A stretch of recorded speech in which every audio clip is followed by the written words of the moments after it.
Namun, kamu juga perlu menyesuaikan dengan situasi dan juga kondisi.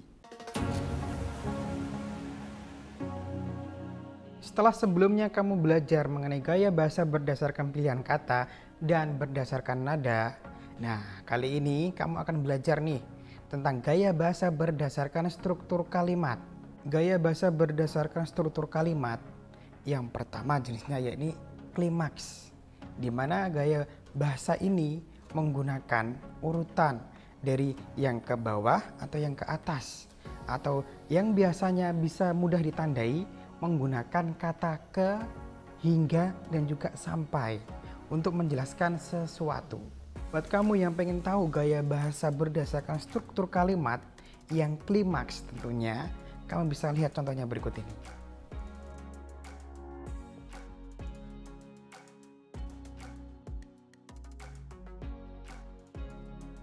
Gaya bahasa berdasarkan struktur kalimat jenis yang kedua yakni ada anti klimaks. Jadi kebalikan dari klimaks nih, dimana kalau klimaks kan tadi dari yang bawah sampai ke atas, kalau anti klimaks sebaliknya dari yang atas atau yang tinggi sampai ke bawah. Buat kamu yang pengen tahu contoh gaya bahasa berdasarkan struktur kalimat anti klimaks, kamu bisa lihat berikut ini.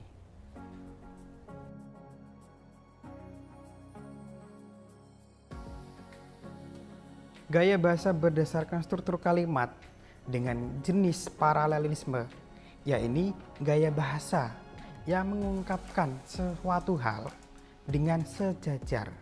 Buat kamu yang pengen tahu contoh gaya bahasa ini, silahkan lihat berikut ini. Selanjutnya, yakni tipe antitesis, di mana memadukan dua kata yang berlawanan dalam satu kalimat.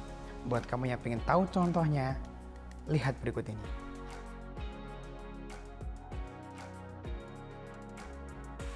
Tipe repetisi, yakni gaya bahasa yang melakukan pengulangan kata atau sepatah kata dalam suatu kalimat. Buat kamu yang pengen tahu contohnya, lihat berikut ini.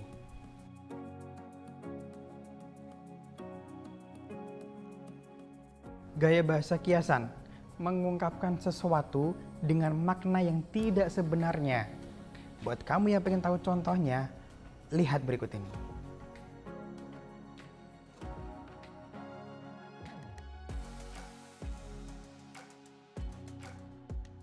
Mengapa gaya bahasa itu banyak banget pilihannya?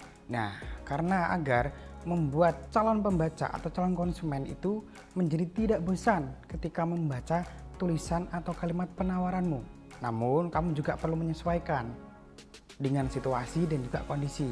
Toh juga gaya bahasa bisa kamu pilih. Nggak semuanya harus digunakan. Disesuaikan dengan karakteristik produk dan audiens.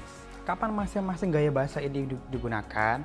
Nah, sesuaikan sesuai dengan situasi dan juga kondisi.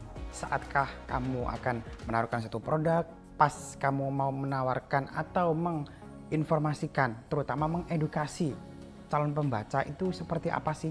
Nah, dan itu kamu bisa pilih salah satu gaya bahasa yang cocok. Bisa juga kamu gabungkan satu sama lain, terutama gaya bahasa berdasarkan struktur kalimat maupun berdasarkan langsung tidaknya suatu makna.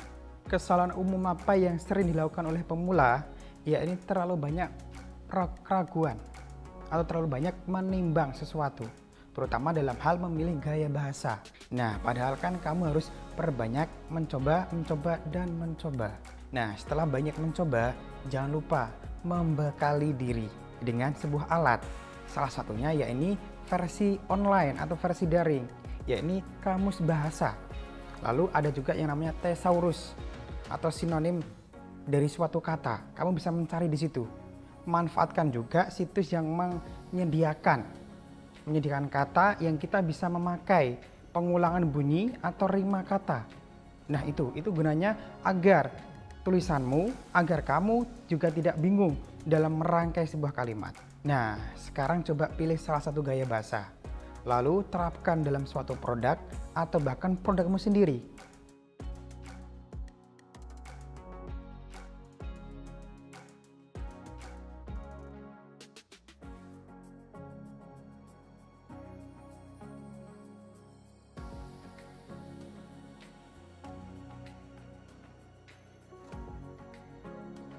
Kalau udah, silakan komen di kolom komentar ya. Jika ada pertanyaan, boleh diskusi di situ.